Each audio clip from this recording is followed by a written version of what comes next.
You're in what with Flex? Like, well, They say success comes with a price, but why does the bill look different depending on your gender, race, or tax bracket? So our question to you today is the American dream really attainable or just a luxury brand of isolation? This is In the Whip. Now let's get started, man. Hey, what whip we in today, Quell? we're in my car once again. Jeep Grand Cherokee Yes, 2021. Nice vehicle, very comfortable, very luxury, very spacious. Y'all can't tell, but very spacious, very wide. Like, Yeah. we got a lot of space to do the show in here. It's Yeah. just, it's a cool whip, man. I'm always happy to be in it. Hell yeah. Happy to work in it, happy to do my thing in it. You know, I gotta say my thing. I love this whip, man. It looks so good. Feels great to be back in it, man. I love this car, Quell. Thank you, man. I really do, man. Hey, let's get into these topics, man. We're not playing around today. The difference between successful men and successful women. While success is celebrated, for men, it's a burden. For women, is it an escape? Yeah. A lot of women, it seems like they're taught to be successful to avoid relying on somebody else for their self and for their livelihood and their lifestyle and their future and stuff like that. And for men, it's like kind of like a given. You have to kind of pursue that. So I want to point out something. You said taught, and this is on both sides. Yeah. Not just for the women, but also for the men. The women are taught to, you know, they got to, you know, take, and they got to be the ones being catered to and all that other stuff. And then men. Well, to an extent, I think that's kind of changed lately. Okay. I think maybe since maybe like the 80s onward, like more corporate women figures we've seen. See, I was about to get to that. So back then, I should have prefaced it with that. Back then, you know, women were taught to, you know, being catered to or whatever, just being taken care of, and men going in and provide. But within the last, what do you say, 20 years, 30 years? 25 years, the paradigm has almost shifted. It has come to a point where we are almost hammering in women's faces that they have to be independent. How do you feel about the have to? Do you agree with what I'm saying? Do you think am I making this up, or like what do you see in your perspective? I agree with it. Yeah. I agree with that. I agree with you that is the narrative and now that is the paradigm. But I also agree that maybe women should be encouraged to be independent because I think a lot of times when you leave yourself beholden to somebody else, you put yourself at a lot of risk. I think women should take care of themselves first because a lot of times you'll get with somebody who provides a lot for you, like financially or, you know, nice house, you do everything else, but you might end up being trapped in an abusive situation because you can't get away. You had no skills of your own. You had no finances of your own. Yeah. And it's difficult to be in this situation. But I do think, you know, as time has gone on, I do think there's sort of been a shift back to that because of how hard it is to make it on your own now. That people are kind of shifting back to traditional stuff. A collaborative effort? Not even that. Much like on TikTok, right? There's this thing called like the trad wives thing. It's like these women are like it's the 1950s or something. Like they want to be just wives at home, cooking, cleaning, and walk around barefoot or whatever. I don't know, but that's what they want to do. Like so. Is there a problem with that? Nah, to each his own. Yeah. I just think the problem to me it comes with the narratives behind it and the reasoning why you want to do it. To me, and a lot of that stuff. What's the word? Perpetuates. Yeah. Okay. I thought that's what you were saying. Perpetuates stereotypes about men and women that I don't like too much. Okay. So it depends on where it's coming from. If this is what you want to do, genuinely, you want to be a caretaker, a homemaker, then to each his own. But some of these people are pushing a narrative that's like really negative. So you're saying they're doing it they're not being genuine about it. A lot of them are grifters, I ain't gonna lie to you. A lot of them are grifters, bro. Yeah.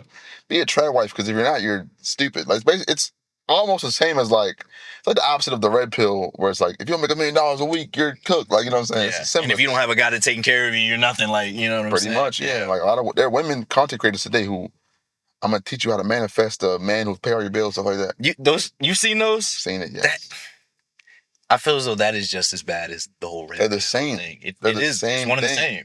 Just a different context or different coding, a different coat of paint. It's the same thing, though, I think. They're targeting just a different group of people in the sense of genders. It's the same type of people, but it's the same lonely, desperate people, but it's a different gender. Yeah, it's just crazy, man. So me personally, we're gonna get into the video in a second, but I don't see a problem with going back to the traditional, role plays or anything. But as long as it's coming from a genuine place on both sides, you know what I'm saying? I don't think whenever it comes to extremes with the whole like red pill and then the trad wives, trad women, whatever it's called. What is it called? Trad wives. Trad wives, whatever. There's the extremes is that's when it starts to get crazy. But when you're living in a you're cohabitating with somebody on an even plane with an equilibrium, then I feel like that's a good way to find a balance between the two. You know what I'm saying? Because it's hard out here. You know what I'm saying? Most definitely. It's hard out here. And when you have two people coming together to bring in either income or just, make life better, easier, you know what I'm saying? I think it helps both parties. Yeah, I agree.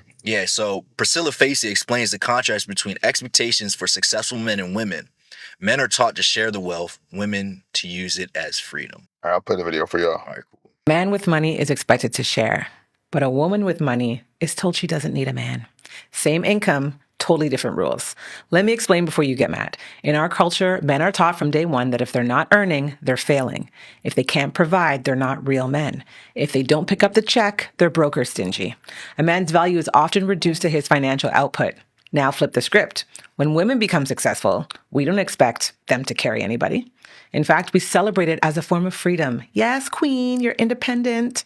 She doesn't need a man. It's a fake podcast, although she's talking to nobody.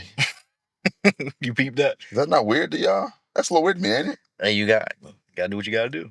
I guess for the aesthetics purposes, it looks like she knows what you're talking about. Yeah. He's expected to provide, but she's expected to escape. Because if we really want partnership, then we need to stop placing all the financial burden on one side while celebrating freedom on the other. You want to tackle that first? The fake podcast threw me off a little bit. I ain't gonna lie. Shout out to her, man. Get your bag, I guess. This is a real podcast. He's not AI right here. Yeah, man. She's not wrong, but I think she's generalizing a little bit. And also she's like speaking to like what's wrong with women celebrating each other being successful?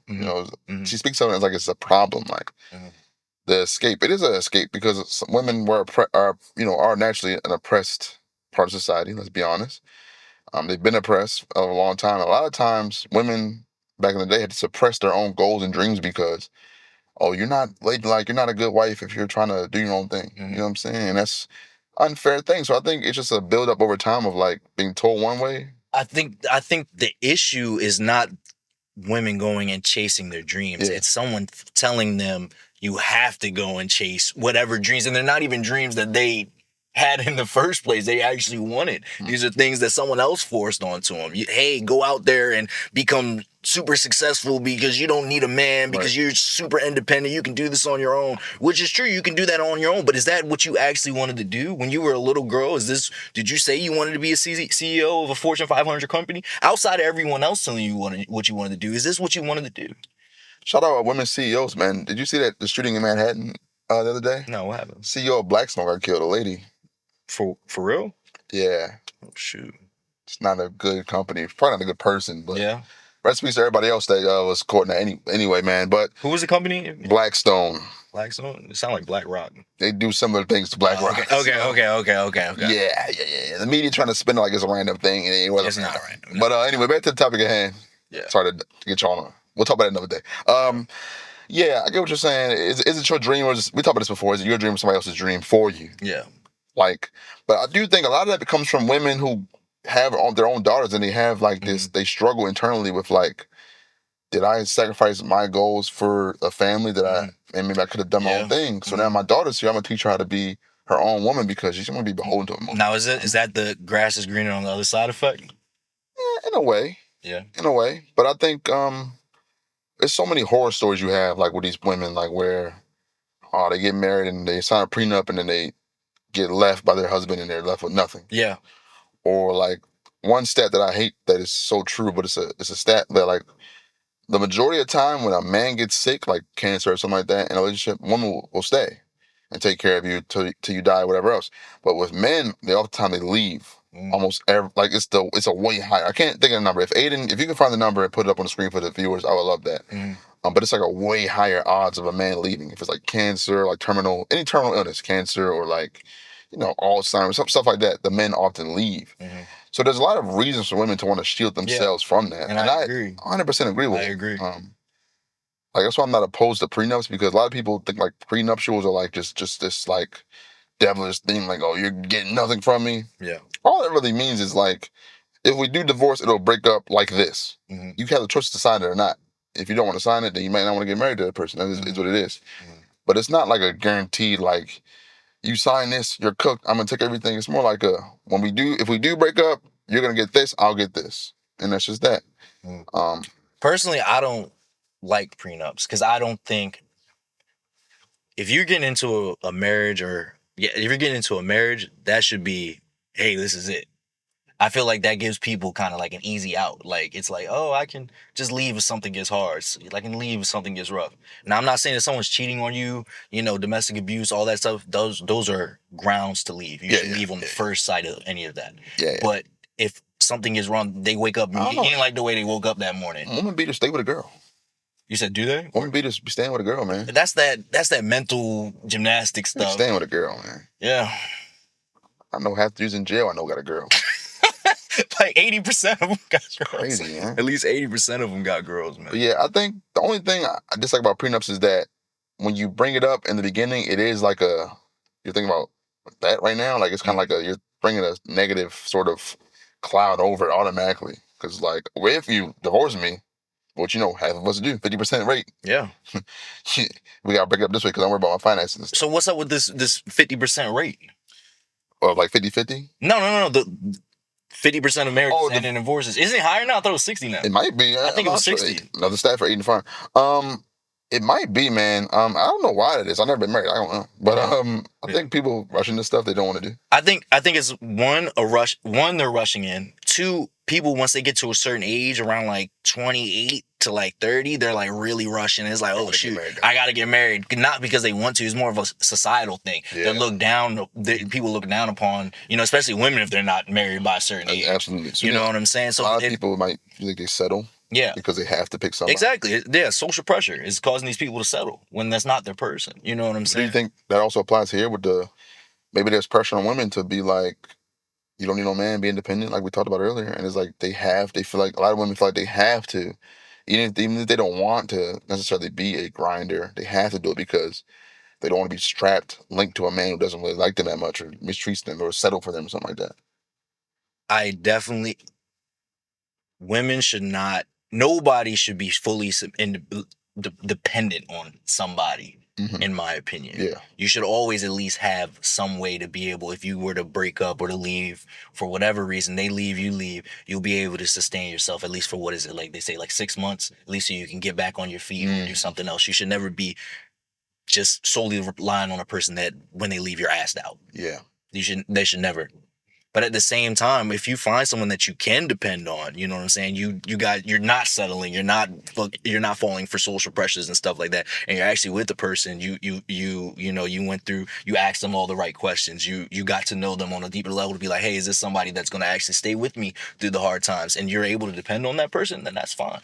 Like, another thing, also, people kind of underrate sort of like the traditional wife sort of thing. That's work too. That's a lot of work. Oh, hell yeah. Being at home with, you might have a kid or kids. That's difficult. You got school, doctor's appointments. You got like birthday parties. Maybe you're planning like the vacations or something like that. A lot of times I've heard like women at home will plan the finances. They'll do the books. Like they'll do like the budget for the month and stuff like that. It's difficult work. It's not easy. No, not at all. A lot of people might look at it as a negative tone because like they feel like, oh, I've just reduced myself to this housewife. But who told them that that's a reduction? That's where I think the problem is. I think the U.S. Yeah.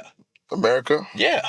Like, I think the shift from the 50s till now is like, everybody gotta get your own bag. Like, you know what I'm saying? I think it was after World War I when all the women were starting to come in for the factories because all the men were out at war and stuff like that. Maybe one. I think that's more so famously associated with World War II. But was it World War II? It's more so like the famous, like the picture of lady. Yeah. World War II. I think it originated in World War I. They realized, oh shoot, we can make lots of money off of having another group of people working for us. You know what I'm saying? I think that's why. But I think that sort of shift, because a lot of those women had to come when the men came back, they had to go back to the role they were in before, and they probably resented them before that. And that's a baby boomer generation.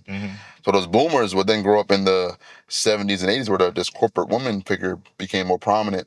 Barbie, stuff like that. Like, all that stuff really adds up. So I think that's like a trickle down sort of thing where like men come home like, oh, well, you're fired. Man, back take your job, back go to the house. And it's like, but I enjoyed doing what I was doing. I enjoyed building myself up. I enjoyed working hard.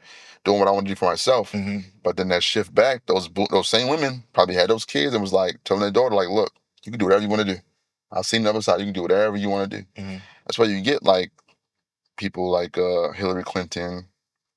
Somebody I don't like very much, but just thinking of a woman like that, Hillary Clinton or Michelle Obama, people like that, like people that are they're tied to a man, but they're very much their own success story. Exactly. So, yeah. I want to talk about today Mhm. and relationships today. I think one of the reasons for, you know, the male loneliness epidemic, they call it, is because the bar has been raised. A woman is able to provide for herself now. You know who raised it? Who? IG baddies, You think so? bottle girls, Bernice Burgos, people like that. Shout out Bernice. But what She's 45, you know that? No. Is she really? 45. That's insane. LeBron of them. Hey, throw up a picture. LeBron of the IG models. I'm not gonna say the other word I want to say. Yeah. But LeBron of the IG models, quote unquote. But think about it, yo. The standard has been risen. A woman doesn't have to stay with a man because he's the sole provider anymore. No. They're able to go out there and get their own money, and men haven't adjusted to that, or they still want to do the bare minimum and expect for a woman to stay. Before they could get away with that, you know, like he could go have 2, 3, 4 families, cheat on her, come out home 3 o'clock in the morning drinking and all that stuff. Because what's she gonna do? She couldn't get a job. He could also beat her. That's what I'm saying. Yeah, you can do all that stuff. Now he can't beat her. Now she got her own money. She can go get a job. I think it's for the best. And men keep wanting to do the bare minimum. And I think that's where the problem is. Guys don't want to raise their own standards. Yeah, that's the issue. Yeah. Another problem is a lot of y'all wait until you're like 29 to be like, oh, let me start Lock being a in? good person. Yeah. Lock in. Yeah. Because some man online with a Miami penthouse and muscles told you to. Your dad been telling you to get up early and work out and do the right thing. But you waited till Andrew Tate said it. Mm-hmm. Or Ashton Hall. He's not quite as bad, but he's a similar type of guy. He's red pill. I ain't gonna lie. He's red pill. Yeah. I mean, most of those guys on the spaces are. Well, even if they're not, they push that type of content because it makes money. Exactly. It holds the viewers. Those type of men, they need that type of person to say those type of things to them so they can continue to make that money. But back to my original point, I think that the IG baddie epidemic is the same sort of side. Explain that, bro. Explain that. What are you saying? Because so many women saw just women that went online just being beautiful would go on to get picked by athletes and actors and rappers and singers and whoever else would just pick them and like change their life. Mm-hmm. And then they would parlay that into, and that influence into their own business. And now they're entrepreneurs and self-made women. But it's like, that path is like, seems a lot more simple and easy and achievable than like, I'm a woman, let me go to college, let me do what I gotta do, X, Y, and Z to build myself up. Or let me come up with something, or let me build my own hair salon and hair brand or something like that. A lot of them want that jumping pad because the lifestyle been sold to them that if you just look good, somebody will come by and save you. And that's not really how life works. That's not how it is at all. A lot of these guys will mess with you or whatever and be prominent, but they'll not leave you with anything. They'll mess with you and buy you a bag or something, or maybe even a car. They'll take you on vacation or something like that. Go to Turks Caicos, but they won't actually build you up. I remember I was at the bar and Shorty was like, "You gonna subscribe to my OnlyFans?" In real life? Yes. Did you look it up? I didn't need to. I didn't want to. Was she like that or no? Like I said, I didn't want to. Oh, okay, I got you. Like I said, I didn't want to. But how much do you think it was? She was probably, I don't even know, bro. Why do y'all only make a couple dollars a month on that? That's what they say. And you're feeding the internet new pictures of yourself. And even then, they don't understand how much work actually goes into. Yeah. That's still a business at the end of the day. You have to grind. You can't just throw videos of you know. You got to put some effort into it. There's a dime a dozen iPhone tripod women on it. You got to be different. That's what I'm saying, bro. I wouldn't know experience personally. I have an idea. You got to market, bro. Show me something different. Yeah. Just because you got an OnlyFans don't mean I'm going to subscribe. You know what I'm saying? You got to show me something I'm going to like. Yeah, getting a man to pay for pornography is extremely difficult. Even though it seems like it's not, because so many of these women are successful in there. There's only a handful, I guess, that are really doing it crazy. Yeah. But like that's a big leap. Mm-hmm. Like making somebody pay for something that's free already, you gotta really be different. And a lot of them ain't different. You remember when was it Danielle Bergoli turned 18? That was crazy. She made like $1 million in the first day. A lot of y'all are sick people. That was A crazy. lot of y'all people are sick. I thought they were trolling. This is not me shooting bail to men either, by the way. Yeah. A lot of y'all, men always want to complain about, oh man, women have it so easy. They can just make OnlyFans and get rich. That somebody's paying for that. Your homeboy's probably paying for that. Your homeboy's probably paying for that OnlyFans. He's part of the problem. So keep that in mind. So let's go back to partnerships. Can you truly build a partnership when success feels like a negotiation? I know that's a hard question. Yes and no. Yeah. If people come, both people come to the table equipped for that, then yes. But if it's like a successful man and a woman who's not as successful, he can easily run the circles around her with the prenups and all that stuff. And it's like, but if they both come to the table with their own like backing behind them, whether it be financial or like education or whatever else, it can be a little better. It can be a little more balanced. But I think if it's not balanced like that, it damages the partnership for sure. I think the issue is now we have two groups of people wanting to be bosses. And so it's always conflicting. And I'm not saying there's anything wrong with being a boss, but you have one person be a boss and one person be a boss builder. Yeah, you can't have two Dons. You can't have two quarterbacks. Yeah. So, you know what I'm saying? You be a boss builder. You know what I'm saying? Build that person up. You're not taking a lesser role. You're actually doing a lot of work. So how do you get men to take the lesser role if they have to sometimes? That's a hard one. Because that happens a lot today, I think. What do you mean? Like there are probably more women that are better off than men right now. Well, yeah, because there's more women going and getting education, going to college. So how do you get a man? How do you get most men? Because there are plenty of men who have. How do you get most men to accept the lesser role? To be like, well, I'll be the boss builder. I'll do my own thing, but my wife. Because when we say boss builder, we don't mean it in a negative context. You're still putting in work on the back end. You know, she's out there, doing, maybe she's a lawyer, maybe she's a doctor. She could just be doing anything, a manager at a company and stuff like that. But you're taking care of the stuff at home. You're managing the finances, like you were saying earlier. You're setting these goals and these plans. Hey, you're bringing in this amount of money. We're going to use this here, this year, this here. We're going to save this here and stuff like that. You're not taking a lesser role. You're playing maybe even a bigger role. You know what I'm saying? Because you're setting the discourse for where you guys are going to be going within the next 2, 5, 10, 20 years. Right. You know what I'm saying? And men have to start thinking about it that way. They're not taking a lesser role. Playing a bigger part into the relationship. Yeah. And we got to get both sides to see that, you got to work together. I think we'll get there. I think as we continue to develop and grow, even though the climate of today is definitely a lot different than it was just 5 years ago. It's definitely a lot more conservative again, a lot more to the right. And the whole idea is to stay-at-home wife, working husband, X, Y, and Z.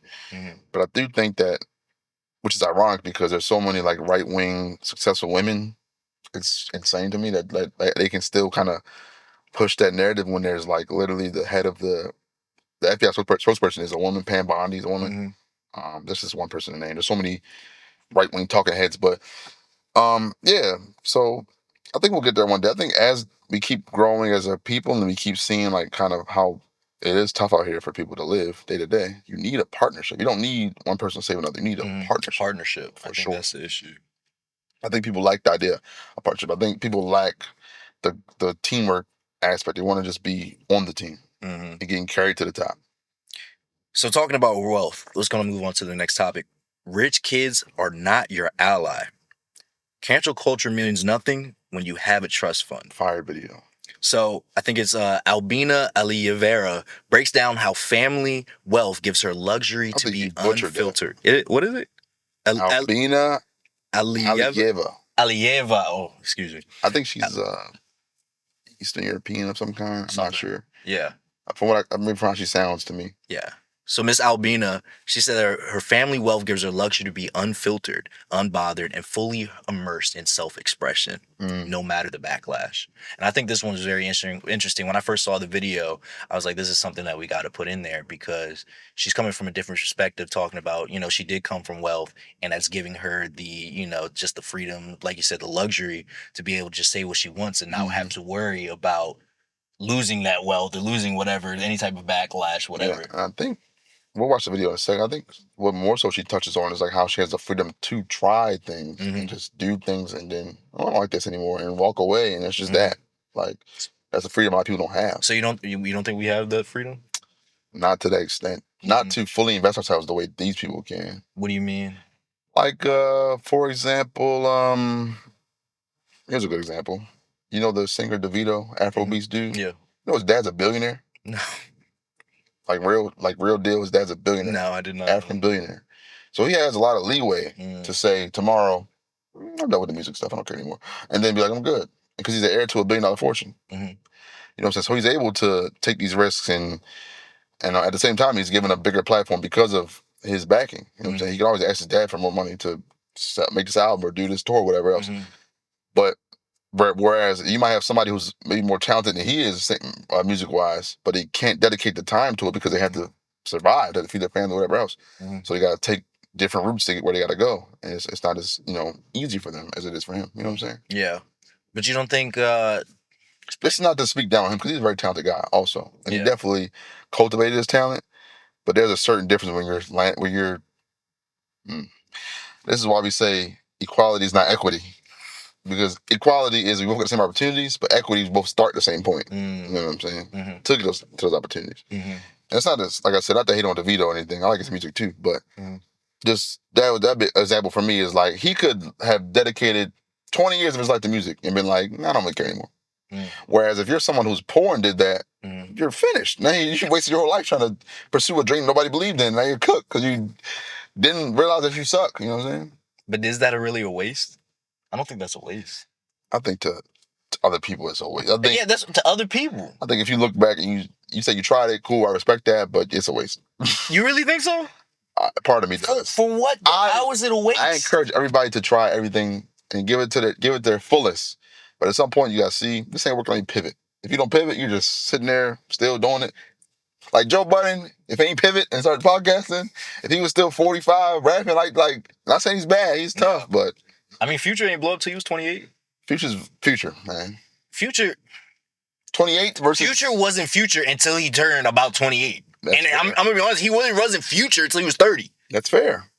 But that's everybody's got a different path. That's what I'm saying. But if you get up too early, you'll never know. I agree. Let's play the video. Because we get off topic now. You fucking me up. The best part about being rich and yapping online is that I do not give a fuck. Gotta be Russian or something like that. Yeah. Or some sort of former Soviet state, Albania or some shit. Her dad probably a oligarch or some shit. If I'm cancelled. You guys think I'm getting my money from a TikTok shop? I'm getting it from a trust fund. And that gives me the most rare privilege of all. To speak my truth. Because I don't care if I'm not getting brand deals. I don't care if people unfollow me. I'm doing this because I just think it's fun. And when you want me to be a socialist, the last thing I'm gonna be is the champagne socialist who buys expensive watches, travels to 5-star hotels, enjoys all of the luxuries of the world, but says, no, I'm pro-equality. It's just I want to be more equal than everybody else. And to still think, while witnessing everything which is happening in the world, that government would act in your best interest. But when you're asking rich kids to be socialists, like what do you think people like me would do? I would come to my parents and I would say, guys, I have this trust fund, but I don't need access to this. You watch too many TV shows. People are not going to be doing that. All of my friends are rich kids. I don't know a single one, despite all of the TV shows, who came to their parents and said, I don't need any of your support. Yeah, when they were rebels, when they were fucking 16, and all of their tuition and everything else was covered, yeah, everybody had the spirit for like 2-3 months. It's like every president, I feel like, besides a couple, is very similar to this story. Like where they're like their dad or whoever else was maybe a president before them or like just a high-ranking official, and then they can just kind of, I'm a radical dude, and then when they get to Harvard or whatever, and they got to lock in for the last couple of years. Well, let me lock in real quick and they just go back to whatever, and now I'm president. Sorry guys, I ain't radical no more. I'm stepping on all y'all when I get there. You know what I'm saying? It's very similar to that. Yeah. But then their friends would go to Monaco and they would be like, well, I don't want to miss out. I don't want to have FOMO. So they would be like, hey, Baba, actually, you know what? Well, all right, I'll do summer internships at your company, but please send me money. Why would you think rich kids would have good intentions, especially when they were raised in a system where the majority of their mentality consists of the fact that my parents have worked harder, that's why we're more successful. My dad always told me that the reason why he has become rich is not because he has worked harder. My dad doesn't believe that hard work gets you places, because the majority of the world is working their ass off. It's about luck. My dad always told me that his father, who was a construction worker, worked way harder than he ever did. But that also makes me think that, yeah, my grandfather worked so hard, then my dad somehow managed to create this huge business, and now I have an opportunity, finally, through all of those generations, finally somebody like me can just enjoy life, speak my truth, and not do anything. Oh, I'm taking this opportunity. And that's why I have time to even think about things like philosophy. Do you think my grandfather had time to think about philosophy? He had to pay bills for the entire family. My point, like I said earlier. So no, I'm not gonna be a socialist. I believe in equality. I want equality, but I'm not fucking contributing to it. And I understand that I'm a hypocrite, and I admit that. I'm just watching the news, guys, and sorry that the content hasn't been entertaining lately, but it's just been wild. Hope all of you are staying strong, and as always, do whatever you want with this information. I love her realness. Yeah. She really kept it real. Yeah. We all have this, not all, some people have this warped reality of how they think rich people should be, and they all care about, everyone else, and they really don't, No. And I like that she's keeping it real. She's saying, hey, I grew up like this, I didn't understand it at first, and now I thought about it because I had the luxury, I had the time to sit down and think about, these things, and I understand, hey, this is the situation I was born in. I was blessed to have it, and I'm gonna take advantage of it. And Yeah. honestly, I don't see anything wrong with it, if I'm being completely honest. No, she didn't say nothing wrong. This is one of my favorite types of videos where you get this rare, like, look into people's lives that you don't relate to, and they fully, like, just reveal, like, their honest truth about it. Because I think if you ask 99.9% of, like, rich kids, like, really rich kids, they all feel the same way to an extent. Mhm. Either they're going to be completely, like, left field, like, just mean or whatever, or they're going to be like this, where it's like, this is my life. I mean, yeah, I can cosplay as a revolutionary with you guys, but I'm going to Paris in the summer. Like, you know what I'm saying? Yeah. I ain't going back to my shack. I'm going to Paris. I'm not going to trailer. Yeah. I'm going to Dubai in the summertime. Like, we're going on holiday in the Swiss Alps. You know what I'm saying? Like, that's what we do. And she's speaking on it, like, just also I like the part where supposed to her dad, and her dad explains to her, like, yeah, like, the whole working hard thing it's a cool idea, but my dad, your grandfather worked way harder than me. Yeah. He broke his back. Yeah. I just got lucky with the idea that I had. You know what I'm saying? And not saying her dad didn't work hard, but compared to most people on this planet, he ain't doing much. Yeah. I think one of the things that I hate the most is the lie that you gotta work hard and you're gonna get rich, or you're gonna work hard, you'll be successful. It's like a silent, like, plus you need X, Y, Z and everything else. Everything to line up. Yeah. You know what I'm saying? Exactly. Like I said, I really like what she said. I hope that's just like an eye opener for people. Yeah, please. So, but here's the thing, though. I feel like that type of video could diminish somebody's, drive to try and do better for themselves. For themselves, maybe not. You don't think so? No, but I think it should diminish people's idea that, like, their opinion fucking matters. Like, that sounds crazy, but just think about it. Like, these rich people, like, you can say all you want online. They're so evil. They don't care. They're not reading that. None of them are reading that. Yeah, they don't. Elon Musk might, because he reads all the tweets and stuff at him, but he still don't care at the end of the day. You know what I'm saying? They don't care. Like, they don't care. They do not. So, continue to speak on the bad things that these people do, and don't, support the fact that a lot of these people are so greedy and they hoard all this wealth. But understand the fact of the matter is they don't care. Yeah. Their kids don't care. And if you're in class at one of your Ivy League schools with these people's kids, don't align yourself with them thinking that you're going to somehow use them to make some vehicle revolution. They don't give a fuck. If they had to burn you on the way out to get to where you got to go, they'll do it. I don't think everyone's like that, but I do think there's a lot of them are. You really do, man. See, I think that's where we disagree at. It's a shame, though, because, like, a lot of these people have, like, true talents or true feelings of, like, benevolence in them, but they get forced to just play the status quo to a rich family because they have to do it. George Bush was a hell of a painter. why is he sending niggas to Afghanistan and Iraq? He don't want to do that. But his daddy was president. He got to do it. He got to do it. You feel me? You don't think he could have said no? Nah, I think it's part of the family. You got to do it. See, Hunter Biden on politics and he pivoting now. He did an interview, whatever. It's a crackhead. He don't be nowhere else, but he pivoting because he knows he got to do it. His daddy did. He got to do it. You know what I'm saying? I got to watch that interview.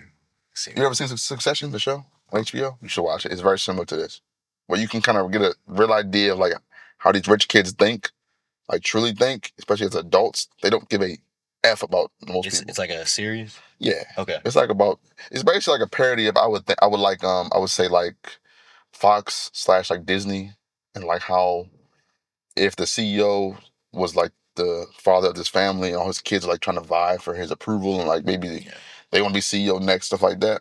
And it's like a breakdown of like how these people like how their day-to-day life actually is as a $1 billion family. Yeah. And like how they will backstab each other and backstab anybody to get ahead, like, you know.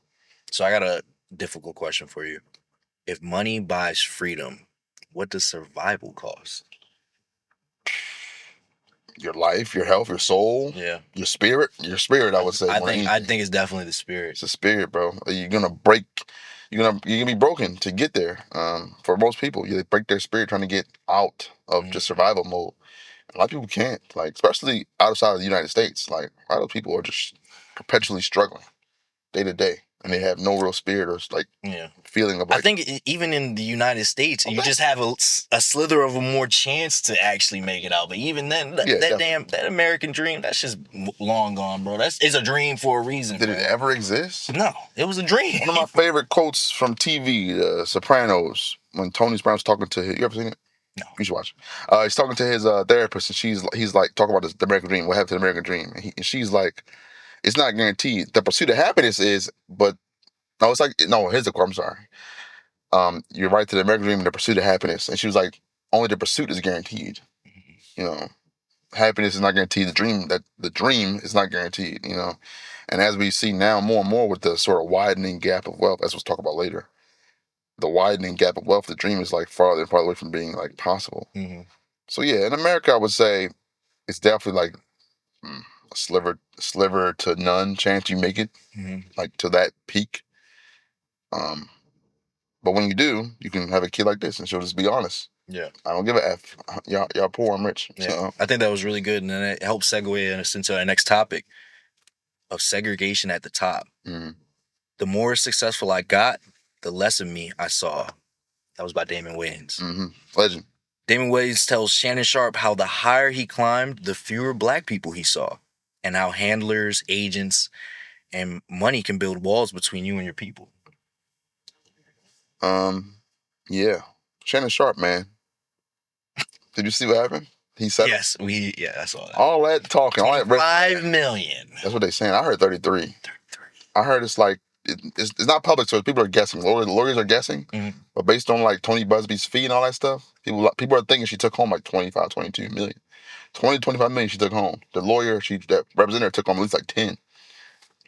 All that rap and all that, this is a shook down. And then you got shook down. What was he gonna do though? Fight it. It's a consensual. He had to pay. It was consensual. He had to. You know why he paid though? Why? Because of his audience, and his money comes from the audience's perception and opinion of him. That's what I'm saying. He had to pay. If he was still playing ball, he could afford this and be cool. Yeah. But since he's not playing ball no more, and his money is tied directly to what I think of him or what you think of him, he had to get up out of there and get that and bury it as much as he can. So I'll play the video of Damon Wayans. He's on Club Shay Shay, of course. This is not new, I don't think. The more money you make, the less black people you see. Money brings you into a new category. You move to a different house in a different neighborhood, and you get different friends. Your money, people that come around you to help you make the money and maintain your money and make more money. The complexion changes. You know what I mean? That's what I love about like LeBron. You know, he got Mab, and he got. Why does Shannon Sharpe say it like that? What? I like that. Yeah, we know you like different complexions, buddy. That's your problem now. He got Randy and he got Rich. Yeah. So he kept that group. Yes. Around him. Yeah.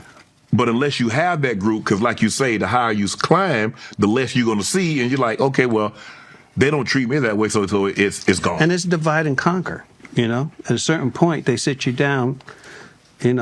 Beyonce's father. All right, we got it from here. The Jacksons. All right, Joe. We got it. We got it from here. You Wow. sit back and go, what? Venus and Serena, we got them. Mm-hmm. But and if you want them to be successful, you have to kind of let it happen, and then they hit new heights. But you become a liability. You know what I mean? You made a noise. You made a face. I don't know if you have to I was about to say I don't like that. I don't think you have to. I think the issue is because certain powers that be have so much control. Mhm. If you don't, they'll blackball you in a way. But When you say blackball, they'll just make it harder for you to keep going to ascend where you want to ascend to. But I think with for example, the Wayans family, I don't think they let go. They're all together still. It's very much a black thing. Everything they do is black. they definitely got blackballed for a little while though. You think so? Yeah. Which ones? The whole family, especially the two. He's still doing his The thing. two. Yeah, but he got blackballed. Remember, he got Their show, the TV show was probably the the start. TV show, the movies. They got taken away from all that stuff that they built up on their own. You know, Separated. movie. That's what I'm talking about. That's what I'm talking They about. created the whole genre of those movies. Actually. Yeah, It's crazy. yeah. Let's finish the video. Yeah. That's crazy. Wow. I mean, as the parent, well, where were you those nights in the rain when we were hitting balls? Mm-hmm.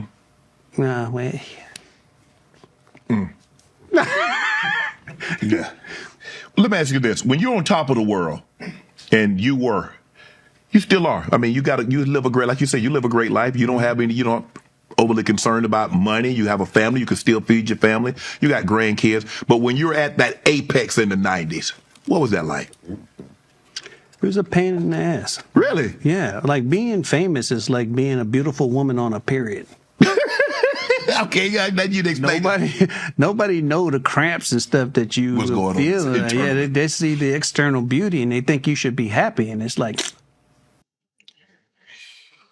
What's your thoughts on the last part? Which what, the cramps? Yeah. I thought that was funny.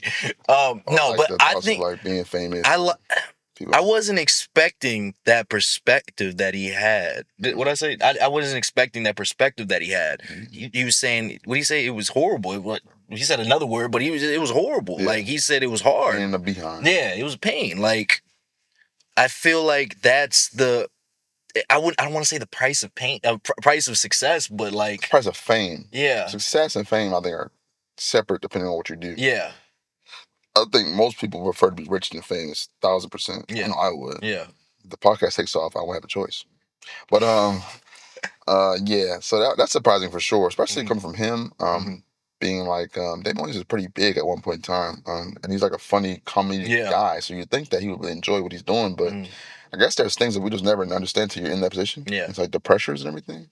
So yeah. Yeah, I think what I want to talk about is the price of fame, the price of success.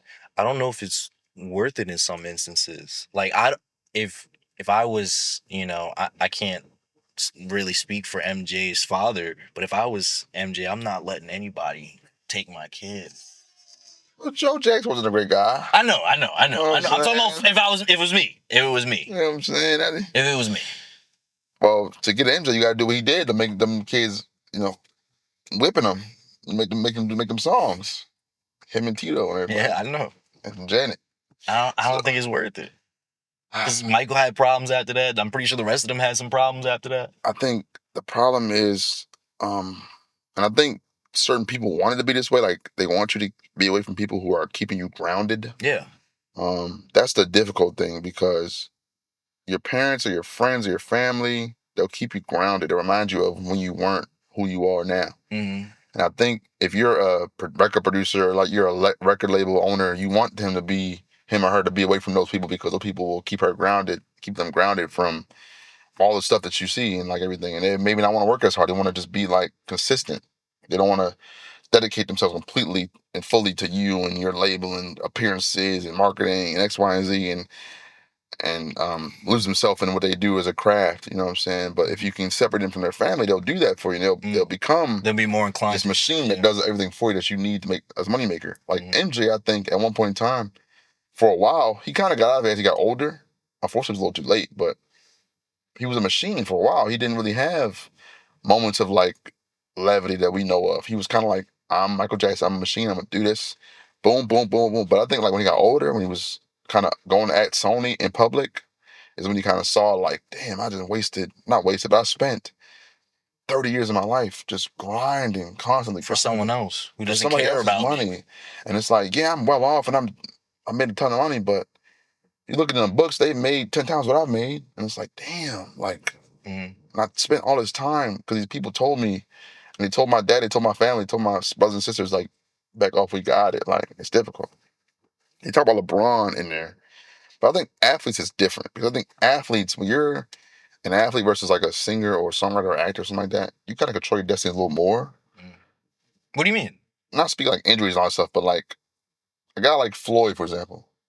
I think Floyd more so controls totally what his outcome's going to be. I think you're downplaying the amount of work that goes into being an athlete, though. No, you control your destiny. I'm saying you control like your own. No, not at all. You put a lot of work into it, but I think like being an athlete and being grounded don't have to go together. Like a artist maybe, because being an athlete, the world you're going into is not as crazy or insane as being an artist. And most of the time, I don't know, unless you some of these guys that do wild things. It's just as bad in different ways. I feel like for women, all that stuff, sure, but all the drugs and stuff is kind of out of It's the same thing. Nah, not now. Maybe like the 80s, Magic Johnson era. You know what I'm saying? It was similar, but now it's like, you know, you have your pitfalls, of course. Yeah. But I think like saying LeBron brought all his guys up, he's an anomaly. I'm not gonna compare him to anybody. But like you have more control of like your peaks and valleys. You play, you work hard, you train, you play, you do your thing. Artists, you have to do certain things to stay relevant. And a lot of that stuff will go directly against your morals. Like LeBron and Michael Jordan morals are, I'm gonna go to the gym, work out, and do my thing. And gamble, smoke cigars, yeah. But like an artist, a female, a rapper, for example, like a woman rapper, for example, I don't think all of them want to be half naked on TV and shit all the time. But they have to be because it's to stay relevant. And I think that's part of the handlers say, at the label will say, well, this will keep you hot. You got to do it. And it goes against your morals. And that's why you kind of lose that stuff because you go home and live with yourself when you do that stuff. Same thing with men. I don't think a lot of male rappers, not all of them, some of them probably don't want to say what they say and push what they push, but they know what the money is made from. And because of that, he getting tired, y'all. He ain't locked in like I am. But they'll lose themselves in that because it's like, eventually, when you're by yourself, you're like, I don't even want to do this shit, but I have to because I put myself in this spot where I have to do it. You think they have to do it? I think when you get to that point, you don't notice that you don't have to, in my opinion. I don't think you feel like you don't, like, when you're an athlete, I'll just keep using athletes, for example. When you're an athlete, you start at like 18 to 21-ish. If you're lucky, you play till you about 30, maybe 38, maybe do the whole 10 to 15, 20 years. But you have a retirement date in your mind somewhere. Like Floyd retired a couple of times. Like you can choose, I'm done. And it doesn't matter what people say because your performance directly led to your money. It doesn't matter how popular I am. I don't got to be the highest, most well-known NBA player, be the most well-off. I don't have to be. It doesn't matter. I don't got to be Kobe or MJ to be the richest. I got to be the best. So it don't matter. Yeah. But when you're a singer or a songwriter or actor or a comedian, you have to be relevant. You have to do things that aren't your code. You have to constantly chase the relevancy. So that's why you see these people do these wild things and they'll listen to these people behind them because they know the industry. It don't matter. Like, if you shooting hoops or you boxing, all you got to do is your coach, your trainers, and that's it. For real. And maybe some teammates that know better than you. That's it. You're good. So it's a little different. Does success amplify you or change you? Amplify for sure. I think money don't change you. It's a very much like I think we've seen it now so many times that it makes sense to me now that money doesn't change you. I think it changes people around you for sure. It changes you though. I think if you're a shitty person when you're poor, you're gonna be shittier when you have all these resources. That's what I was gonna say. Yeah. If you're a benevolent, nice person, a giving person, you'll give when you have money because you have more opportunity to do so. Yeah. It just is what it is. I don't think it really changes you. It might change your opinion of others based on how they respond to you, though, having money. Like, you might dislike your family because they treat you different now because they ask you for shit all the time or something like that. But I don't think, like, it changes you as a person. Really, not fundamentally, no. Yeah. You said a lot there. I'm sorry. Yeah. No, it's not a bad thing. You said some real good stuff, man. You said some real good stuff. You're really caring right now. You driving for real, man. Hey, let's go on to the next topic, man. Success and greed. Tupac asked it best. How can you be a millionaire when your neighbor starves? Mm-hmm. And I feel like this is a good one to end the podcast on, whatever. I've seen this video. Y'all tell we doing this at a different date. Yeah, different date, different time, throwing us all off. 8 p.m. right now. Throwing us all off. The grind is not stopped. Normally we do this in the middle of the day, weekend, sunny, bright. Yeah. We got the drinks not energy drinks in this week. We up. Doing good. This is different. We off of work. So I appreciate y'all for rocking with us, man. Hey, like, comment, subscribe for the grind. You beat me to it. Like, comment, and subscribe, man. Make sure you share it with somebody you think would like this conversation and can contribute to the conversation, man. Like I said, we're trying to build a community here. Like I was saying, Tupac, I've seen this video 100 times and it never ceases to just amaze me, and it just shows the relevance that is even to today. It's extremely relevant. It's extremely relevant. You know, he was talking about how can you be a millionaire but there's other people starving around you. Yeah. So this video is from 1992. Mm-hmm. So that's 3 years ago now. Yeah. And still, it is a highly relevant video. It's comically relevant because of who he named specifically. Mm-hmm. To give you an idea of who this guy's always been. He ain't just been a bad person since he became president. He's been a bad person for a long time. So. If you want to be successful, you want to be like Trump, gimme, push, step, crush. I mean, nobody should be hitting lotto for 36 million and we got people starving in the streets. I just want to also give you a reference for like the inflation and how much money means, how different money means now. When I saw this video recently, I was like, 36 million, that ain't that much. It's a lot of money, but like, we're so desensitized to it now. Like the Powerball's what, 360 million most of the time, or $1 billion. But you gotta take that for inflation. That's damn near a bill, if that. It's probably what, closer 36 million in 92 is probably, if I had to ballpark it, probably almost double that, triple that now. Yeah. There's no way that these people should own planes and their people don't have houses, apartments, shacks, drawers, pants. Even if you earned it, you still owe. I mean, can you imagine somebody having $32 million, $32 million, and this person has nothing, and you can sleep, you can still go to the movie. These are the type of people that get humanitarian awards. Millionaires. You know the Nobel Peace Prize, the guy who is named after invented dynamite? No. On TNT? No. For real? Yes. That's actually really the funny. Nobel Peace Prize. Mm-hmm. Was named after a guy who invented dynamite. Mm-hmm. That reminds me, I got a good video for us to play in come up. How can they be humanitarians by the fact that they millionaires and there's so many poor people shows how unhumane they are?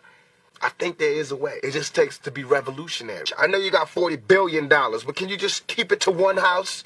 You only need one house. And if you only got 2 kids, can you just keep it to 2 rooms? I mean, why have 52 rooms and you know there's somebody with no room? It just don't make sense to me. Tupac was so prophetic, man. When is enough for these people? For anybody. The system that has been created benefits you most if you're greediest. That's how you win. Like you said, give me, take. But I think once you've established yourself in the system and you've made it and you start to grow and grow and grow, you don't have a way to satiate that greed. Honestly, most people don't. Like we can sit here and say, well, if I had 36 million dollars, I'm chilling. I'm travel the world. But you don't know that. Maybe your mindset will change when you get to that point. I don't think I would. Like, let's just say I was given 36 million. The podcast made 36 million, right? That would be split evenly between us. Yeah. 3 or 4 people that work on it. But what I'm saying is that. See, you try to get me, y'all. You try to get me, y'all. No one trying to get you. Trying to Beyonce me like Destiny Child or something. If I was given 36 million, right? I made 36 million. I don't think I would stop chasing money. But what I'm saying is I think that I would hope that I would be in a position where I would have the same mindset that I do now, that I would go and give back to either certain communities or give it to certain charities, certain, just whatever, different type of organizations. I think that's where the difference is. I don't think I would stop just chasing money in general, because I feel like that's just like the type of person I am, like a hustler, someone that's going to go out and continue to work and try and make something for myself and for my family. But I was just hoping that, I think that's where the difference is going, and what are you going to do with that money once you get it? Yeah, I think a lot of people would agree with you, but I think a lot of people also look at this and say the system is so broken. It's not broken. It works how it's supposed to work. You know, that's the whole point of this stuff, is to extract so much from the bottom up to the top, and that's what these people do. And like he talks about being revolutionary, and you don't even need that much. Like there have been plans drafted to end world hunger, to end world homelessness, to end all these things, and they've been priced out pretty reasonably. I think Elon Musk at one point a few years ago had a plan wrote out where he wrote out, well, probably not him because he's not that smart, but people that around him wrote out like a plan of like how to end world hunger, and the price was like 10 billion or something like that. It might not have been that. Obviously, he's worth $400 billion, so it wouldn't drop in the bucket. Basically, he obviously didn't do it. He just ignored it and reneged on what he said. But it puts in perspective like how people could do and just don't do. Yeah. Like, there's no reason that America should produce the most millionaires, the most billionaires. What is it, like 1,000 millionaires a day or something made, or something like 1,400 millionaires are made? Aiden, not the stat for you.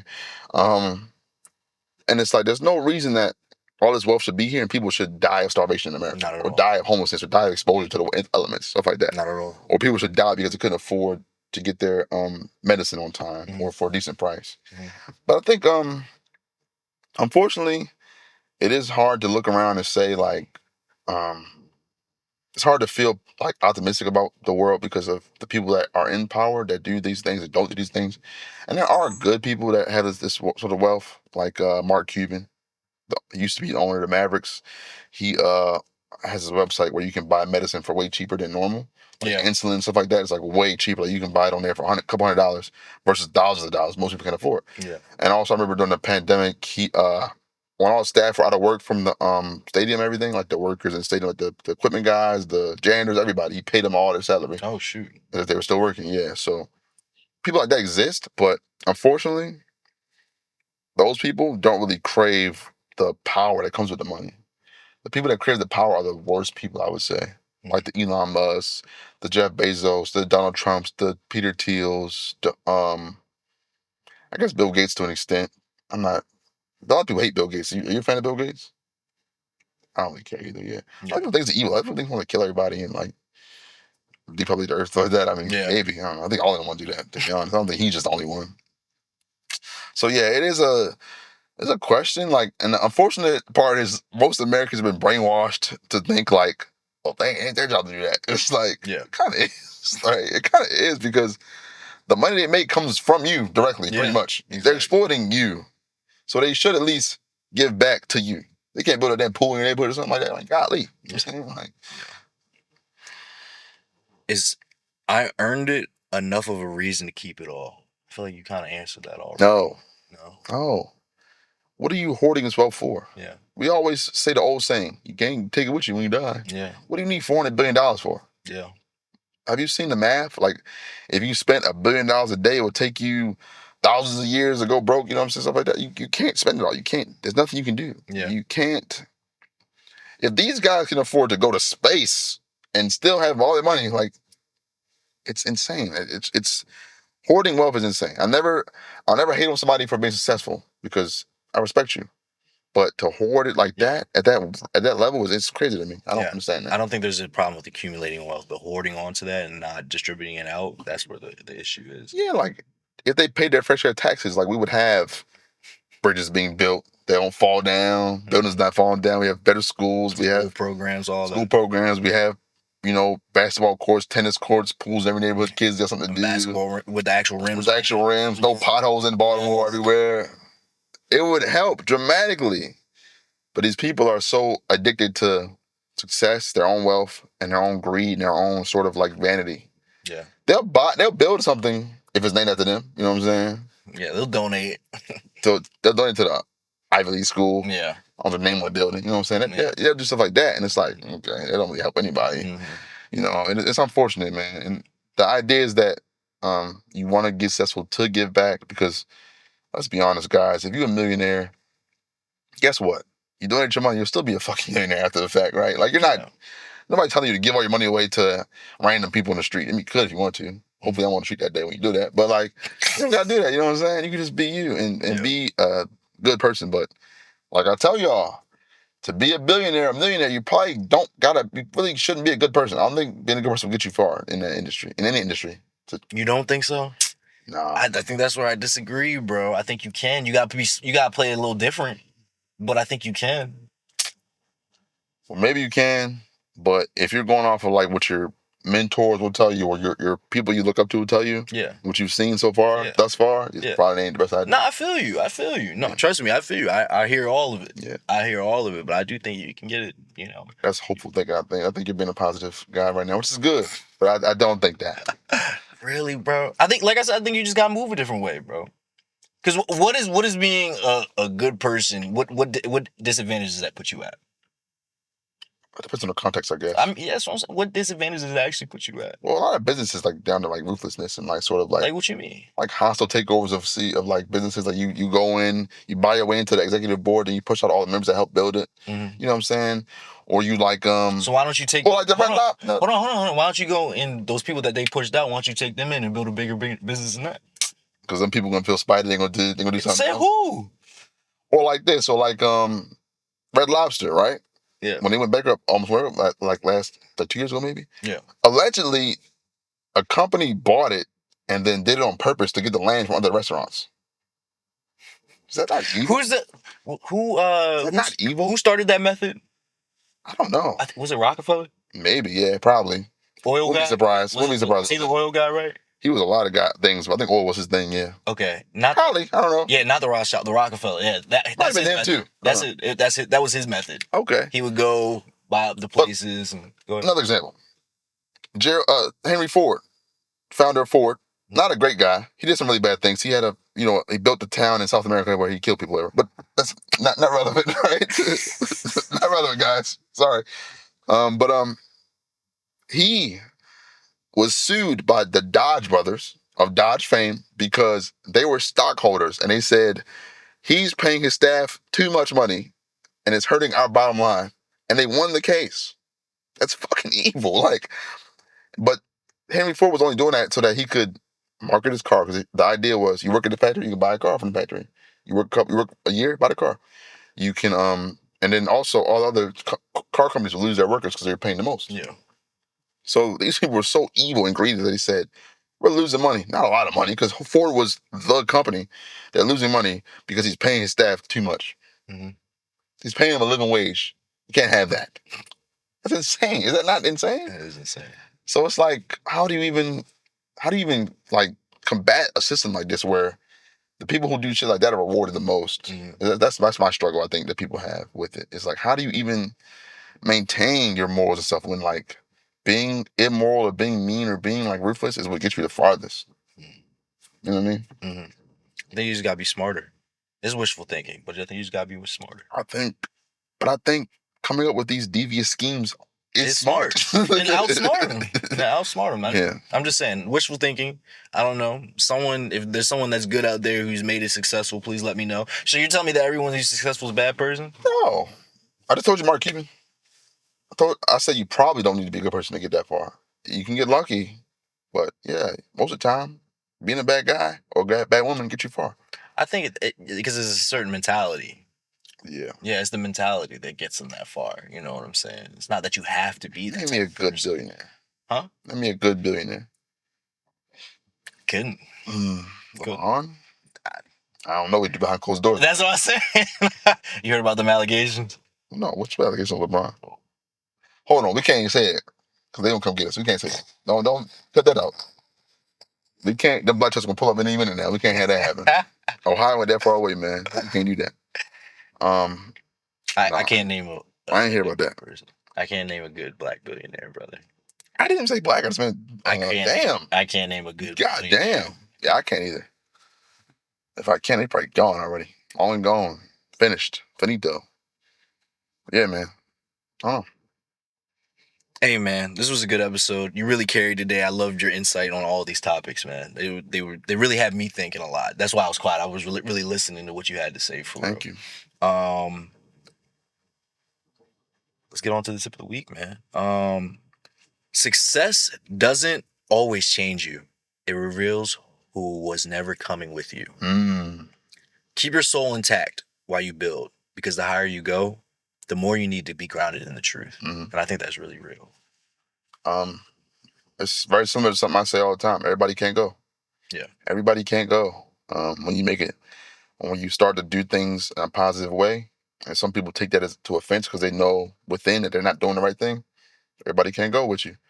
But you got to be able to spot them people out. They could be as close to you as a sibling or like a parent, literally, or like a best friend or even a significant other. Or they can be like distant, but you have to be able to slice those people out on your way up. Yeah, man. That's it for me. You got anything else to say? No, man. That's all. I think we had a good episode today. Yeah, I think it was really good. I talked a lot. My mouth is super dry. I think we good though. Nah, I think it was a really good episode. Like I said, you had some really good things that I was really thinking about for real. When it comes to money, man, I like to talk about it. Yeah. Because a lot of y'all are evil. That's why. Because of that dollar. You think that's what it is? Think so, man. Why do you think so many YouTubers become creepy? Start touching kids and stuff, man. They was already creepy. Yeah, It was already... it turn you. I bet you are playing Minecraft a lot. Right. I wonder why you're on Discord with them kids on Minecraft. Right, that's what I'm saying, bro. But real quick, last question. So you think if we take away money, the world would be better? Let's find something else. That's what I'm saying. I have more seashells than you. Now I'm gonna kill you. I'll take yours. Actually, I have a bigger hill than you. I'm gonna kill you and put my hill on top of yours. This is pretty much what goes on. I have more fish than you. I'm gonna kill you now and take your fish. That's basically what happens. I don't think it's always like that. I think this is... Human history has always been like that. That's what they tell you. That's what we know. That's what they tell you. Okay. All right, guys. Hey, man, you know what, Flex? And Quell. Catch you on the next episode. All right, man. Peace.